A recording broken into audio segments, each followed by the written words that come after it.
Pensamiento del día 31 de agosto. Transformar la oscuridad en luz.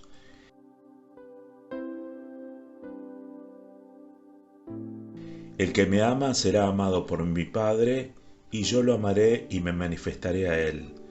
Evangelio de San Juan, capítulo 14, versículo 21.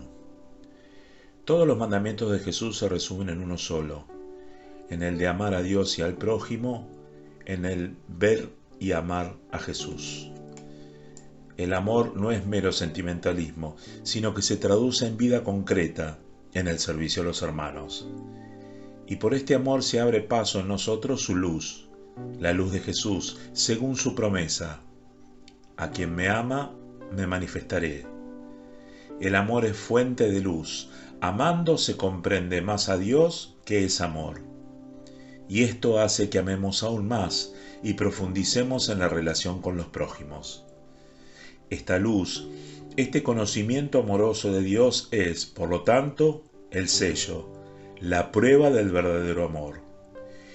Y se puede experimentar de varios modos, porque en cada uno de nosotros la luz asume un color, una tonalidad suya, pero tiene características comunes.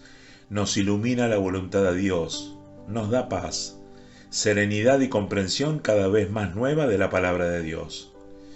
Es una luz cálida que nos estimula a caminar por la senda de la vida de una manera cada vez más segura y eficaz.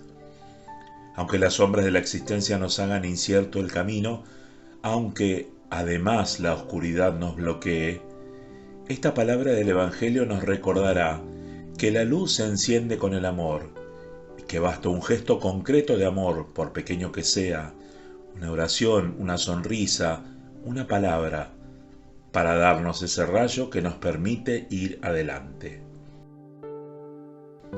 Chiara Lubich, fragmentos del comentario a la palabra de vida de mayo de 1999.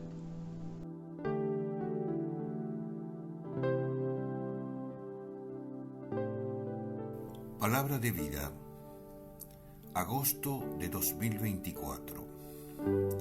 Señor, qué bueno es que estemos aquí. Somos miembros del movimiento de los focolares de varios países de Latinoamérica y de Italia.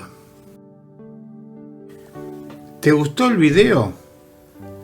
Danos un like, un dedito hacia arriba porque te gustó. Suscríbete al canal y no dejes de tocar la campanilla, así te avisaremos cada vez que subimos un video.